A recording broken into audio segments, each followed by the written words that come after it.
In 1845, Ireland was struck by a devastating outbreak of potato late blight, a plant disease caused by the microorganism Phytophthora infestans.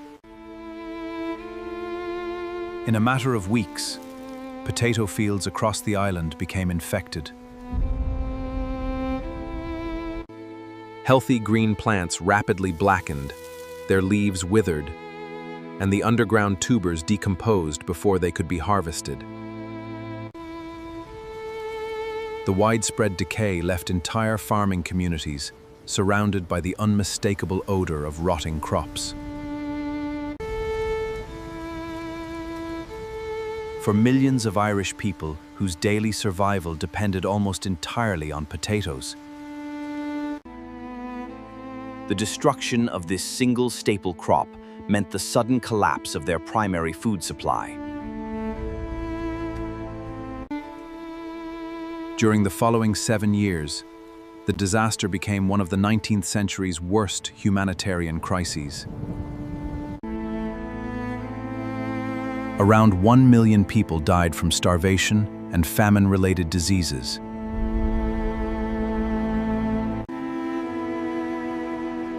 While another 1 million emigrated, many aboard overcrowded coffin ships, where disease and malnutrition claimed countless lives before they reached North America or Britain. At the center of this catastrophe stood a single staple crop, the potato, once viewed with suspicion across much of Europe. Yet the potato's story began nearly 8,000 years ago in the Andean highlands of present-day southern Peru and Bolivia.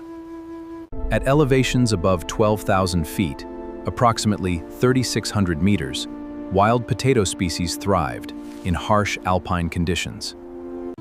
Unlike modern potatoes, these ancestral tubers were small, intensely bitter, and unsuitable for direct human consumption. Their toxicity came from glycoalkaloids, especially solanine and tomatine, natural chemical defenses against insects, fungi, and grazing animals. Eating these tubers without proper preparation could cause nausea, vomiting, abdominal pain, neurological complications, and, in severe cases, fatal poisoning, making them both a potential food source and a biological hazard. Over generations, the indigenous peoples of the Andes developed effective detoxification methods through observation and experimentation. Allowing flowing water to leach out a portion of the toxic glycoalkaloids and make the potatoes significantly safer to consume. The process continued with repeated cycles of freezing during frigid Andean nights and thawing under the daytime sun.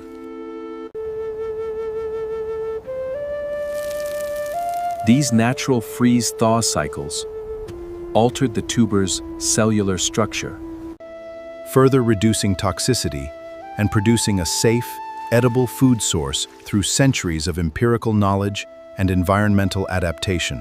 Over thousands of years, Andean farmers also practiced selective breeding, repeatedly planting tubers with milder flavors, lower toxicity, and higher starch content.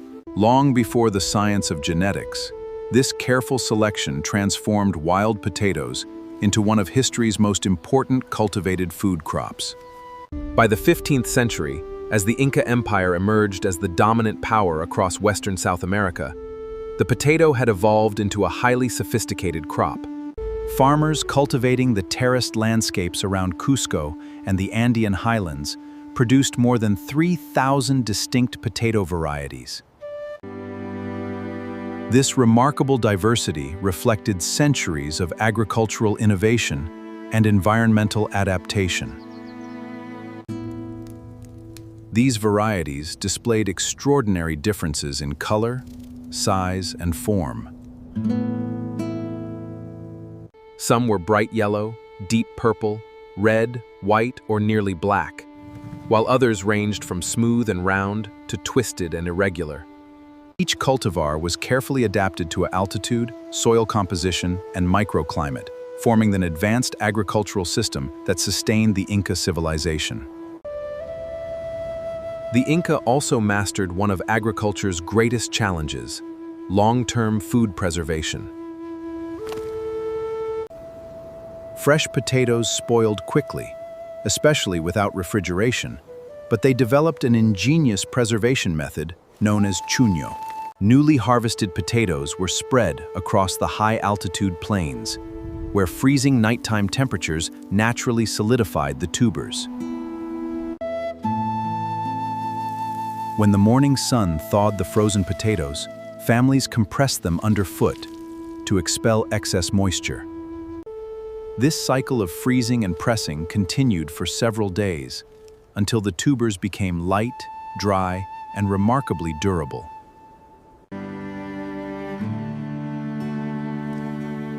The resulting product could withstand years of storage without significant spoilage. Chuño often remained edible for 5 to 10 years or longer, making it one of history's earliest preserved food products. It supplied Inca armies during military campaigns, sustained communities through poor harvests, and strengthened the empire's food security. Its importance became so great that cooking time and travel distances were sometimes measured using potatoes and chuño, demonstrating their central role in Inca society. When Spanish conquistadors reached South America during the 1530s, their attention was fixed on gold and silver rather than indigenous agriculture. Although they encountered potatoes at nearly every meal, they regarded the humble tuber as insignificant. The extraordinary agricultural knowledge surrounding the crop remained largely unnoticed by the European newcomers. Around 1570, Spanish officials and sailors transported a small number of potatoes back to the Iberian Peninsula, but the crop attracted little enthusiasm. It was mainly supplied to sailors as inexpensive protection against scurvy and distributed to hospitals and monasteries for the poor and the sick.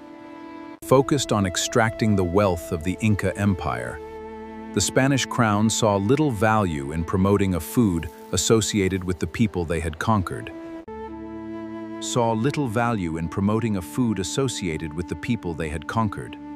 A decision whose consequences would later reshape world history. A new chapter begins. European suspicion and rejection take hold. Borders closed and doors were slammed shut, leaving them isolated in the cold fog. When the potato spread across Europe during the late 16th and early 17th centuries, it was met with widespread suspicion rather than acceptance. European agriculture had long been centered on wheat, barley, oats, and rye, crops regarded as noble because they grew above ground. Bread was viewed as a divine gift, and entire feudal economies were built around grain cultivation.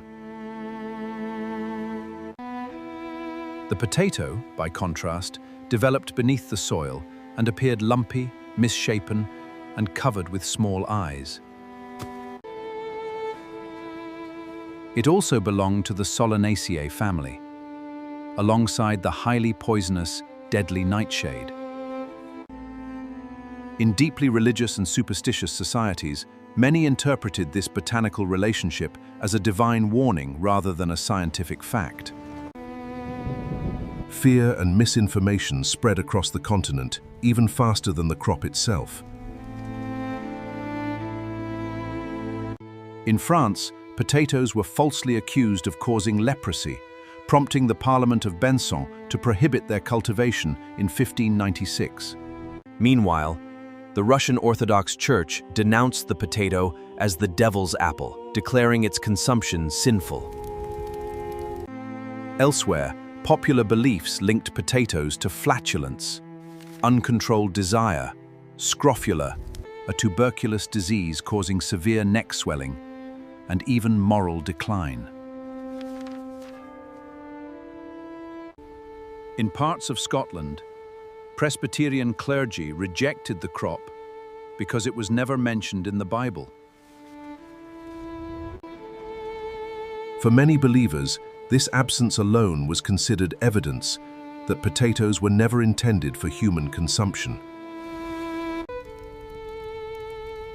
For almost 2 centuries, the potato remained more of a botanical curiosity than a staple food. Wealthy Europeans cultivated it primarily as an ornamental plant, admiring its delicate purple and white blossoms. Marie Antoinette was even reported to have worn potato flowers in her hair. While botanical gardens in London, Seville, and Vienna displayed the plant as an exotic species from the New World. Although scholars debated whether potatoes were edible, medicinal, or dangerous, most respectable Europeans refused to include them in their daily diet. The crop was commonly regarded as livestock feed, or food reserved for the desperately poor. In England, receiving potatoes instead of bread was considered an insult, reinforcing the belief that bread symbolized civilization while potatoes represented poverty.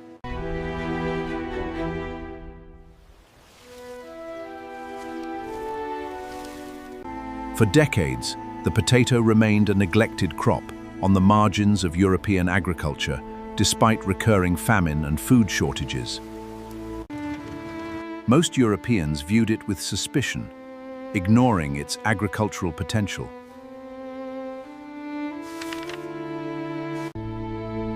That perception changed only when war, starvation, and a few determined reformers forced societies to reconsider its value. The first major breakthrough came in the Kingdom of Prussia, under Frederick II, or Frederick the Great, who ruled from 1740 to 1786. Repeated wars allowed invading armies to burn wheat fields and cripple the nation's food supply. Frederick realized that potatoes, hidden beneath the soil, offered a crucial military and agricultural advantage. To protect food production, Frederick issued the Kartoffelbefehl in 1756, ordering peasants to cultivate potatoes or face severe punishment. Many resisted, believing potatoes were suitable only for livestock. According to a famous account, villagers in Kolberg claimed the crop had neither smell nor taste, and that even dogs refused to eat it. Legend says Frederick responded with psychology instead of force. He planted a royal potato garden near Berlin and guarded it with soldiers, making the crop appear valuable. Curious villagers stole seed potatoes at night, unknowingly spreading cultivation across the kingdom. Whether entirely true or not, potatoes became a staple throughout Prussia and much of northern Germany within a generation. Meanwhile, Antoine-Augustin Parmentier, a French military pharmacist, encountered potatoes while imprisoned during the 7 Years' War. He spent 3 years in Prussian captivity, surviving largely on potatoes. Instead of becoming ill, he returned in good health, proving many French beliefs about the crop were false. Back in France, Parmentier launched a remarkable campaign to change public opinion. He served potato-based meals to the elite, presented potato blossoms to King Louis XVI, and encouraged Marie Antoinette to wear them at court. He later repeated Frederick's strategy on the Sablons plain, using guarded potato fields to spark public curiosity and encourage theft. By the late 18th century, France had accepted the potato as a valuable food crop. Parmentier's efforts transformed French agriculture and left a lasting legacy through Hachis Parmentier, along with a Paris metro station, boulevard, and hospital named in his honor.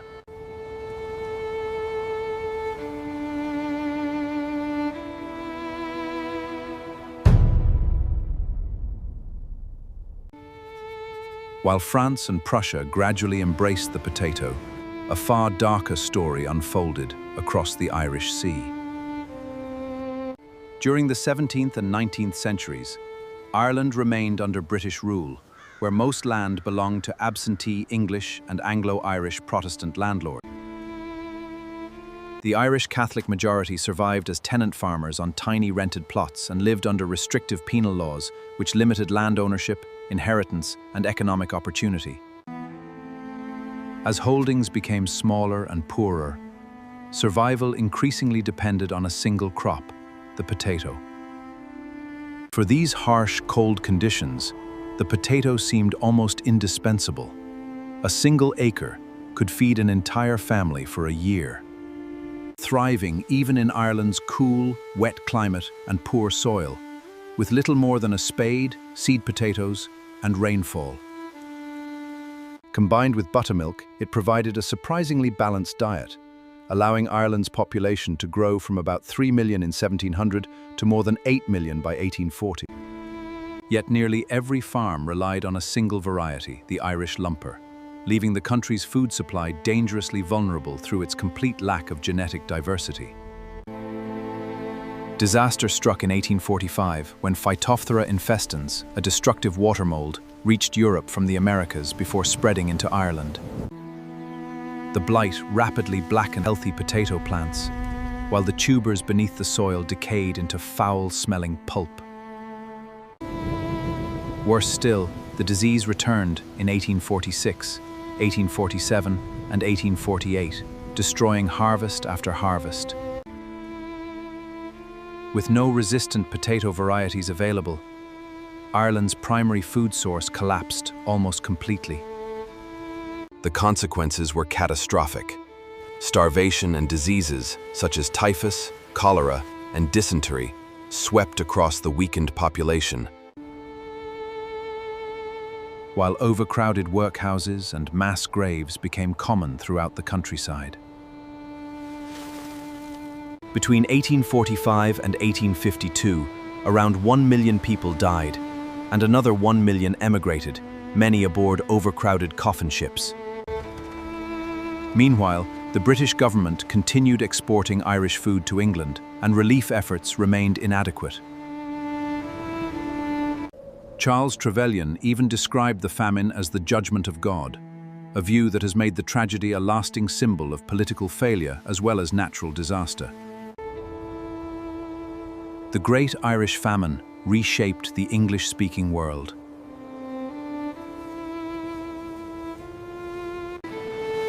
Large numbers of Irish immigrants settled in Boston, New York, Philadelphia, Baltimore, Liverpool, Glasgow, Melbourne, and Toronto, where they built influential communities despite widespread discrimination.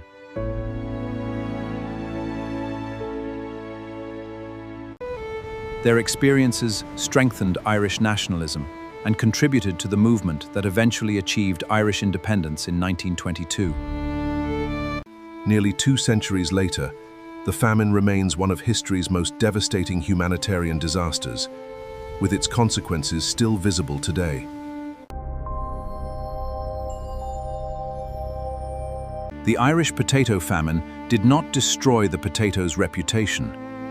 It transformed agricultural science. Instead of abandoning the crop, researchers concluded that relying on a single genetic variety was the real danger. Plant breeders across Europe and the Americas developed blight-resistant cultivars against Phytophthora infestans. While seed potato programs promoted genetic diversity, laying the foundation for modern potato farming. In Russia, early promotion under Catherine the Great and later government campaigns triggered the potato riots of the 1840s, yet resistance gradually faded.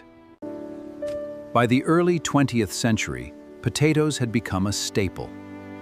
They were known as second bread. In China, farmers in Yunnan, Sichuan, and Guizhou discovered the crop thrived in mountainous regions, helping the country become the world's largest potato producer. India followed a similar path and now ranks second globally. Across East Africa, nations including Kenya, Ethiopia, Rwanda, and Uganda adopted potatoes because they performed exceptionally well in cool highland climates. Organizations such as the United Nations and the Food and Agriculture Organization recognize the potato as a key weapon against hunger and malnutrition. Today, it is the world's fourth most important food crop, after wheat, rice, and corn, with more than 300 million metric tons produced annually across 150-plus countries. The potato's influence extends far beyond the dinner table. It supports multi-billion-dollar industries through French fries, potato chips, and processed foods. While potato starch is used in paper, textiles, adhesives, biodegradable plastics, pharmaceuticals, cosmetics, and animal feed. During World War II, German chemists even converted potato starch into synthetic rubber when natural rubber supplies became scarce, proving its industrial value alongside its nutritional importance. Perhaps the most remarkable chapter began in 1995, when NASA and the University of Wisconsin successfully grew Pinot potatoes aboard Space Shuttle Columbia, making them the first vegetable cultivated in space. Their ability to thrive in poor soil, produce high calories, require relatively little water, and store well makes them a leading candidate for future agriculture on the Moon and Mars. From a poisonous wild plant in the Andes to one of humanity's most important crops on Earth, and potentially beyond, the potato has completed one of history's most extraordinary journeys. If you enjoyed this journey through history, don't forget to like the video and subscribe for more fascinating stories from the past. The end.